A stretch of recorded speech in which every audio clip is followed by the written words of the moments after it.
எல்லாருக்குமே இங்கே தேர்வுக்கு படிக்கிறதுனாலே ஒரு பயம் இருக்கும். அதுவும் போட்டித் தேர்வுக்கு அப்படின்னா சொல்லவே வேண்டாம். என்னுடைய அனுபவம் அப்படின்றது, நான் 2002 தமிழ் முதுகலை எம்ஏ தமிழ் படித்த சமயத்தில் யூஜிசி நெட் எக்ஸாம் அப்போ தான் வந்திருந்துச்சு. அந்த நேரத்தில் எனக்கு அந்த தேர்வுக்கு முன்னாடி எனக்கு ஸ்லெட் எக்ஸாம் அப்படின்ற ஒரு தேர்வு வந்துருந்துச்சு. அதுக்கு நான் போய் எழுத போன சமயத்தில் உண்மையிலுமே எனக்கு அதில் இருக்கிற விடைகள் பெருசாக தெரியல. அப்போ ஒரு சோகம் இருந்துச்சு. என்னடா நம்மளால் இந்த நெட் எக்ஸாமை பாஸ் பண்ண முடியாது போல் அப்படின்னு சொல்லிட்டு தோணுச்சு.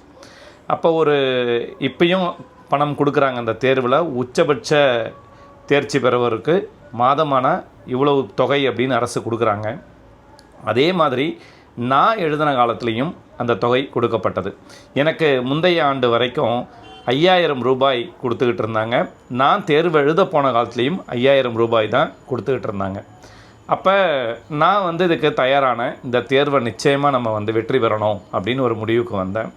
அந்த நேரத்தில் என்னுடைய நண்பர்கள் 2 பேர் என்னோட சேர்ந்தோம். 3 பேர். ஆங்கில பின்புலம் பெரிதாக இல்லை. அதே சமயம் குடும்ப பின்புலத்திலையும் நமக்கு உதவி செய்கிறதுக்கு பெரிய அளவில் இல்லாத ஒரு சூழல். தனித்து வேலை பார்த்து அந்த தேர்வையும் நான் படிக்க வேண்டிய சூழலில் இருந்தேன். இருந்தாலும் இந்த குறிப்பிட்ட காலகட்டத்தில் வேலையெல்லாம் எடுத்து கட்டிட்டு இந்த தேர்ச்சி அடைஞ்சால் அதுக்கப்புறம் பிஹெச்டி முனைவர் பட்ட ஆய்வு செய்கிறதுக்கு நமக்கு ஒரு நல்ல தொகை கிடைக்கும் அப்படின்ற எண்ணம் மட்டும் மனசில் இருந்துச்சு.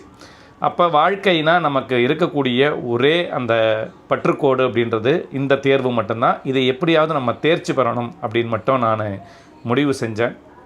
அதற்காக இந்த ஸ்லெட் எக்ஸாம் எழுதின அந்த தோல்வி வேறு மனசு ரொம்ப காயப்படுத்தி இருந்துச்சு. ஆனாலும் நான் படித்த என்னுடைய அந்த சென்னை பல்கலைக்கழக பின்புலம் அப்படின்றது தமிழ் இலக்கியத்துறை என்பது எனக்கு மிகப்பெரிய அளவில் அங்கே இருக்கக்கூடிய பேராசிரியர்கள் எனக்கு துணையாக இருந்தார்கள் அப்படின்னே சொல்ல முடியும். அந்த இடத்துல இருந்து நான் அந்த தேர்வுக்கான தேர்ச்சிக்காக தொடர்ச்சியாக பலர் எனக்கு உதவி செய்தார்கள். அந்த நிலைகளில் நான் புத்தகங்களை தேடி வாசிக்க ஆரம்பித்தேன். அப்போ ஒரு நாளைக்கு என்னுடைய படிப்பு அப்படின்றது ஒரு குறைந்தபட்ச மணி நேரம் அப்படின்றது போதாது அப்படின்றது தெரிஞ்சிருச்சு. அப்போ கல்லூரி நேரம் தவிர மற்ற நேரங்களில் இன்னும் கூடுதலாக படிக்க ஆரம்பித்தேன்.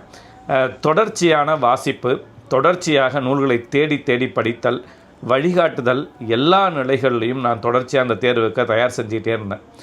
ஒரு நாளைக்கு குறைந்தபட்சம் 10லிருந்து 12-13 மணி நேரம் படிச்சுக்கிட்டே இருக்கக்கூடிய சூழல் நான் உருவாக்கிக்கிட்டேன். தொடர்ச்சியாக படித்தேன். அந்த வாய்ப்பு தான் என்னை அந்த தேர்ச்சிக்கு கொண்டு போய் சேர்த்துச்சு அப்படின்னே சொல்ல முடியும்.